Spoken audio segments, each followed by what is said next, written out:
राष्ट्रीय अनुसूचित जनजाति आयोग की सदस्य डॉ आशा लकड़ा ने भगवान बिरसा मुंडा स्मृति पार्क और ट्राइबल रिसर्च इंस्टीट्यूट का किया निरीक्षण। रांची, झारखंड के आदिवासी समाज लिए राष्ट्रीय जनजाति आयोग आगे बढ़कर कार्य कर रहा है। राष्ट्रीय जनजाति आयोग की सदस्य डॉक्टर आशा लकड़ा के नेतृत्व में आदिवासी समाज से जुड़े समस्याओं की सुनवाई कर समाधान निकाला जा रहा है। इसी कड़ी में राजधानी रांची के भगवान बिरसा मुंडा स्मृति पार्क और ट्राइबल रिसर्च इंस्टीट्यूट का निरीक्षण किया गया। निरीक्षण के दौरान डॉक्टर आशा लकड़ा ने कई त्रुटियां पाई, जिनको लेकर जुड़कों के अधिकारियों को सख्त दिशा निर्देश दिया गया। मौके पर न्यूज टीवी लाइव के एडिटर इन चीफ सौरभ राय से रूबरू होते हुए कहा कि संपूर्ण आदिवासी समाज के उन्नति के लिए राष्ट्रीय अनुसूचित जनजाति आयोग कार्य कर रही है। अच्छा चला रहा है, मालूम है ना, तो असुर भट्टी हमको मालूम है, भट रही है तो बताना पड़ेगा, इसलिए तो हम खुद पाषाण काल का याद करवा रहे हैं। किस लिए करवा रहे हैं? और जैसे वो खाना खा रहे हैं तो उसका जो बर्तन है वही टूटा हुआ है, ऐसे छुआ, ऐसे मान लिया एकदम गिल्ला नीचे लग रहा है, छुएगा तो ये है। लेकिन यहाँ भी देंगे ना कि तुम्हारा काम करते हुए, चाहे टेराकोटा का काम करते हुए, ऐसे कुछ डिस्प्ले होना चाहिए, तो लोग को पढ़ने में आसान होता है। आप देश भर का म्यूजियम देखिए। अनुसूचित जनजाति आयोग की सदस्य डॉक्टर आशा लकड़ा जी द्वारा लगातार कई संस्थानों का निरीक्षण किया जा रहा है। इसी क्रम में आज राजधानी रांची स्थित बिरसा मुंडा जी की जो जेल थी, जिसे हम वर्तमान समय में पार्क के नाम से भी जानते हैं, वहाँ पे आई हुई निरीक्षण लगातार कर रही है। यहाँ मौजूद अफसरों से भी इन्होंने बातचीत की है। हमारे साथ बातचीत करने के लिए मौजूद है आशा लकड़ा जी। मैडम, सबसे पहले तो आपका स्वागत है हमारे चैनल में। बहुत बहुत स्वागत सौरभ जी। मैं इतना कहना चाहती हूँ कि जिस तरह से राष्ट्रीय अनुसूचित जनजाति आयोग भारतीय संविधान का अनुच्छेद 338 का के तहत यहाँ समन्वय बना हमें स्थापित किया गया है, और उसमें जिस तरह से आदिवासी समाज का इतिहास को, आदिवासी समाज का संरक्षण और सुरक्षण करती है, इन सबको ध्यान में रखते हुए आयोग ने अपने अलग अलग डिपार्टमेंट का, चाहे वो सर्विस का मैटर हो, उद्योग क्षेत्र हो, क्या बोलते हैं सो पर्यटन क्षेत्र हो, या आदिवासी से संबंधित जितने भी मामले हो, उनको देखने का अधिकार आयोग को प्राप्त है। और इसी दृष्टिकोण से आज रांची में बिरसा मुंडा संग्रहालय, जो बिरसा मुंडा जेल थे, उनको कन्वर्ट किया गया है और विथ पार्क में भी डेवलप किया गया है, संग्रहालय विथ पार्क। तो जिस तरह से संग्रहालय की बात होती है तो बहुत सारी कल्पनाएं आती हैं, और जब मैं रांची में मेयर थी तब का ये बना हुआ है, और उस समय जब उद्घाटन हुआ था तो एक संभावना होती है कि बहुत कुछ हम रख सकते हैं। लेकिन आज जब हमने विजिट किया है तो कई कमियां भी पाए हैं, और कई चीज़ यहाँ लाना भी चाहिए है। जैसे मान लिया कि हमारा आदिवासी समाज झारखंड में 32 प्रकार का जनजाति है, 2021 में और जोड़ा गया तो 33-34 प्रकार के जनजाति हो गए हैं। तो इन जनजातियों के बारे में कोई इतिहास यहाँ नहीं है। अगर भगवान बिरसा मुंडा की बात करते हैं तो भगवान बिरसा मुंडा में मुंडा समाज के उनका रीति रिवाज, संस्कार, संस्कृति, उनका इक्विपमेंट, उनका रहन सहन, माने पूरा हम कहेंगे कि आदिवासी समाज का परंपरा, सांस्कृतिक और उनका वेशभूषा यहाँ पूरा दिखना चाहिए, जो यहाँ थोड़ा कमी है। अगर मान लिया हम कहें कुछ प्रमुख जनजातियों को लेकर के ही ट्राइबल इंस्टीट्यूट माने ये संग्रहालय में सारा कुछ रखा जाए, छोटा एक यहाँ लाइब्रेरी बनाया जाए और ट्राइबल से संबंधित, और जितने भी शोधार्थी हैं, शोध करते हैं, यूनिवर्सिटी से उनका सब पारित होता है, उन्हें अवार्ड मिलते हैं, तो ऐसे कुछ प्रति यहाँ रखना चाहिए। यूनिवर्सिटी से कंसल्ट करके, रीजनल डिपार्टमेंट से कंसल्ट करके तो भी हो सकता है। और कुछ और नए शोध करने वाले कोई अधिकारी है, कोई शोधार्थी है, कोई रिसर्च स्कॉलर्स लोग हैं, रिसर्च अधिकारी हैं, अलग अलग मामले में देश विदेश में रिसर्च करते हैं, ऐसे लोग से भी कुछ संपर्क करके यहाँ रखने से मुझे लगता है कि अपने कोई भी लोग बाहर से आएंगे, झारखंड के रहने वाले तो एक दूसरे को जानते हैं, कुछ लोग ऐसा भी है कि झारखंड के आदिवासी को भी नहीं जानते हैं, लेकिन देश भर से अगर कोई शोधार्थी, जैसे मैं उदाहरण के लिए बताना चाहती हूँ ना, जेएनयू में मैं गई थी, और जेएनयू में जब विषय भगवान बिरसा मुंडा की बात करेंगे, सिद्धू कानू की बात करेंगे, छत्तीसगढ़ में गहिरा गुरु की बात करेंगे, उधर मध्य प्रदेश में महारानी दुर्गावती की बात करेंगे, आप मणिपुर चले जाइए तो महारानी गैडेलियो की बात करेंगे, ऐसे गुजरात और राजस्थान का बॉर्डर में जाएंगे तो मानगढ़ में गुरु गोविंद की बात करेंगे। ऐसे सब इतिहास कुछ लोगों का कहीं मिलता है और कहीं नहीं मिलता है। तो अपने राज्य में, अपने राज्य की राजधानी में इतना सुंदर अगर हमारा बिरसा मुंडा संग्रहालय है तो हमें लगता है सिर्फ अपना राज्य का ही नहीं, अदर स्टेट का भी प्रमुख लोगों का अगर थीसिस यहाँ रह जाए, कुछ लेखनी रह जाए, कुछ बुक रह जाए, तो उनको लोग पढ़ पाएंगे और कुछ लिटरेचर तैयार करके आगे का आने वाला विद्यार्थियों के लिए, आगे का जनरेशन जो आते समय, अभी का जो 21वीं सदी है, अपना भाषा, संस्कृति, बोली भाषा सब भूल जा रहे हैं। अगर मुंडारी में कोई बोल दिया दोला, तो दोला मने चलो होता है, बहुत को खबर भी नहीं है।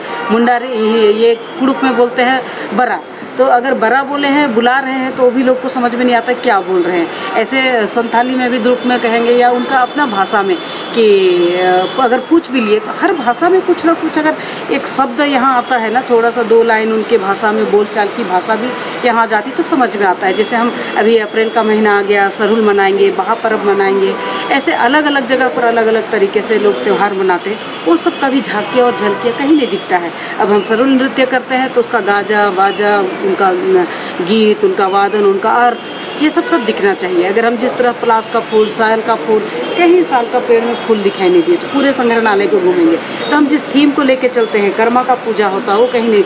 बहा पर्व में जिस तरह से बहा को पूजा को पूजते हैं, आप चले जाइए चाईबासा में, 5 दिन का त्यौहार चलता है। उस 5 दिन का त्यौहार में भी अलग अलग तरह का प्रोग्राम होता है, वो दिखते नहीं हैं। हम तो बहुत पूर्व पाषाण काल के समय का, हड़प्पा मोहनजोदड़ो के समय का कुछ विषय रख देने से नहीं होता है, उसको थोड़ा संशोधन करेंगे। मैंने अधिकारियों को बोले हैं कि जो संशोधन करना है, जैसे उराव है, उराव में ऊ लगता है, उसको ओ में ओ राव, आ ओ करके ओ कर दिए। औरत के पहले वाला ओ जो होता है, तो ओखली वाला उराव हो गया।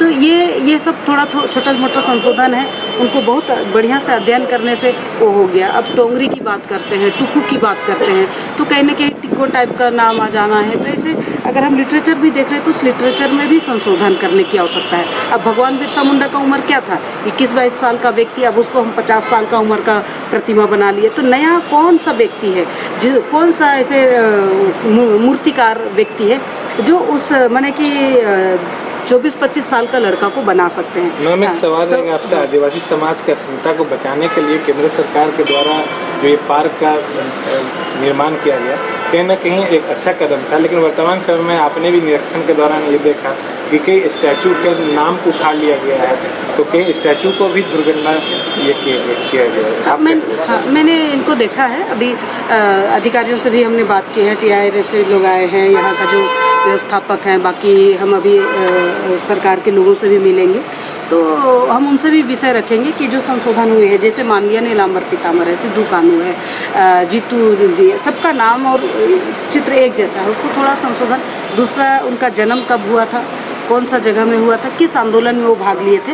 जैसे मान लिया सिद्धू कानू की हम बात करते हैं, तो सिद्धू कानू हूल के लिए आंदोलन किए थे और वो चला गया। तिलना खड़िया की बात करेंगे, लड़ाका आंदोलन हो गया।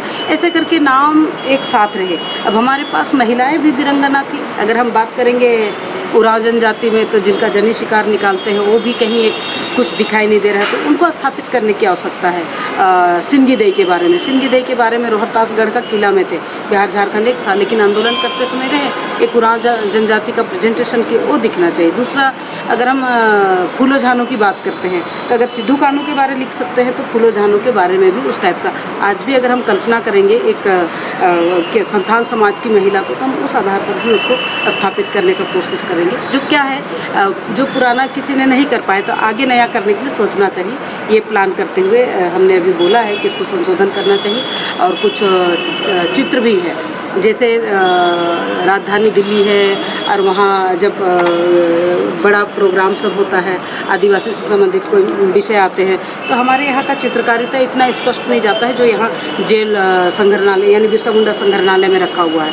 तो इन सबको कहीं ना कहीं प्रदर्शित करने से लोगों का अट्रैक्शन बढ़ता है कि झारखंड का आदिवासी को देखना चाहिए किस तरह से वो आगे बढ़े हैं। आज आपके यहाँ IAS भी है, IPS भी है, सरकार चला रहे हैं, तो ऐसे उस समय भी थे हों, तो उसको सबको आगे बढ़ाते हैं। तभी इतना सेनानी और वीर क्या बोलते हैं, वीरांगना आए, वीर आए और देश को आज़ाद कराने में अपनी महती भूमिका निभाए हैं। तो इनको भी ठीक किया जा सकता है। तो अभी आयोग के माध्यम से हमने पूरा विजिट किया है, एक रिपोर्ट तैयार करके राज्य सरकार को हम भेजेंगे और उनके अनुरूप हमने बोलेंगे कि संशोधन किया जाए। पुनः एक बार संशोधन होने के बाद आयोग विजिट करेंगे। मैम, आयोग के सामने कई ऐसी चुनौतियां हैं, क्योंकि पिछले कई वर्षों तक आपने भी देखा कि आयोग राजधानी रांची में खासकर अनएक्टिव थी। आपके सदस्य बनने के बाद लगातार कई ऐसे पेंडिंग केसेस पर सुनवाई भी हो रही है। क्या आपको लगता है कि आने वाले समय में आयोग राजधानी रांची में अच्छा काम कर पाएगा, जिससे आदिवासी समाज एक उन्नति की ओर बढ़ेगा? देखिए, सबसे बड़ी बात है राष्ट्रीय अनुसूचित जनजाति आयोग के ऊपर में आदिवासी समाज मैंने झारखंड में सिर्फ रांची की एक राजधानी है। अब संथाल परगना का साहेबगंज हो गया, गोड्डा हो गया, पाकुड़ हो गया, जामताड़ा हो गए, देवघर हो गया, दुमका हो गया, सभी जिला को हमने विजिट भी किया है। टोटल अगर देखा जाए तो 20 से 21 जिला का हमने रिव्यू भी किया है और सभी जगह कुछ ना कुछ हालात ऐसी हैं जब आयोग आने के बाद में लोगों में विश्वास आयोग के प्रति जगह है।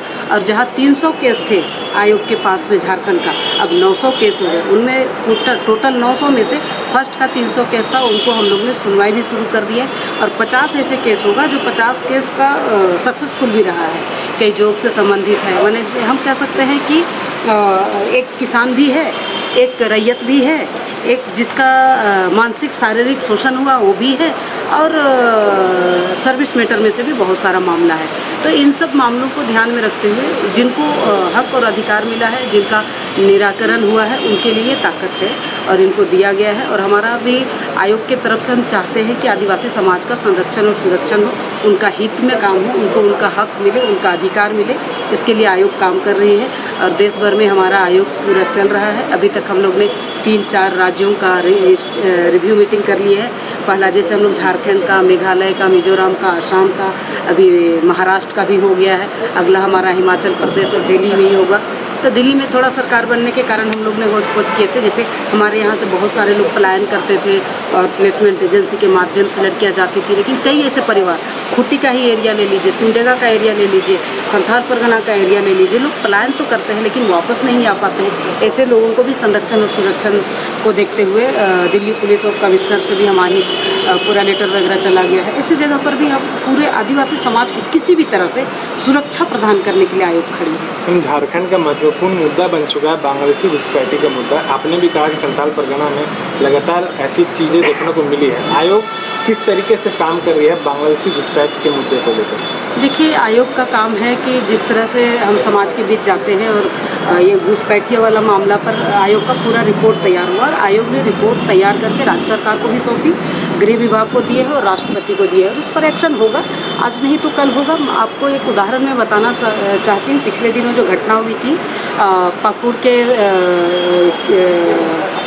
पाकुड़ जिला का महेशपुर प्रखंड का गाय बथान गांव है और वहाँ का जो हुपनी मरांडी है, आज भी मुझे याद है, रोंगटा खड़ा हो जाता है। जिस गांव में लगभग 700 परिवार मुसलमान थे, आज 150 परिवार आ गए और उनका एकड़ों ज़मीन को कब्जा कर लिया था। आयोग के संज्ञान के बाद में उनका पूरा ज़मीन प्रशासन ने ही खाली कराया, अभी उन्हें हैंडओवर कर दिया है। कोई पढ़ा लिखा नहीं है, वहाँ माइनिंग है, बहुत कुछ है, लेकिन लाभ उनको नहीं मिलता था। ज़मीन पर कोई और कब्जा कर लिया, उनको लोग बचाए। ऐसे करके कई जगह कई बेटियां हैं हमारी, उनको अदर लोग जैसे बांग्लादेशी घुसपैठी की बात कर रही हूँ, मैं दोबारा इस बात को रिपीट करती हूँ। मेरा रिपोर्ट में स्पष्ट लिखा है किस ब्लॉक की कौन सी लड़की मुखिया है और उनके हस्बैंड मुस्लिम है। तो मान लिया वो व्यक्ति मुसलमान है, बांग्लादेशी तो है, यहाँ मान लिया जो आदिवासी का ज़मीन है उस ज़मीन में कोई मुसलमान तो नहीं रह सकता है। तो गलत तरीके से बेटियों के नाम पर दान पत्र करते हुए वहाँ का ज़मीन को खरीदा जा रहा है और वर्चस्व बराबर बढ़ते जा रहा है। मैं पाकुड़ की ही बात बताती हूँ, चाहे धनुष पूजा की बात करेंगे, ऐसे करके कई ऐसे गाँव हैं जिस गांव का नामो निशान नहीं है और वहाँ पहले आदिवासी समाज रहते थे, आज वो डिलीट हो चुके हैं। तो ये उदाहरण है, मैंने दिया है। आगे का कार्रवाई गृह डिपार्टमेंट है, राष्ट्रपति है और ये पूरा जब रिपोर्ट बनते हैं ना तो वो सांसद के पटल पर भी रखे जाते हैं और राज्य सरकार को उनको डायरेक्शन मिलता है। तो उसका एक परिणाम भी सामने आया है। आपको ध्यान भी होगा कि माननीय हाईकोर्ट ने भी इसको संज्ञान में लिया। मुझे और आगे कहने का जरूरत नहीं है, रिपोर्ट सब जगह है, आप किसी से भी पूछ सकते हैं। माननीय चीफ सेक्रेटरी, चाहे माननीय मुख्यमंत्री, चाहे आप गृह मंत्री को देखिए, चाहे राष्ट्रपति, सबके यहाँ मेरा रिपोर्ट है। तो जैसा कि आपने देखा किस प्रकार से राष्ट्रीय अनुसूचित जनजाति आयोग की तरफ से डॉक्टर आशा लकड़ा जी के द्वारा बिरसा मुंडा पार्क एवं TRI भवन का भी निरीक्षण किया जाएगा और इन्होंने बांग्लादेशी घुसपैठ के मुद्दे पर भी अपनी बात मुखरता से रखा है। न्यूज़ TV लाइव डिजिटल के लिए मैं सरवराज सहयोगी सुबेश सिंह के साथ रांची।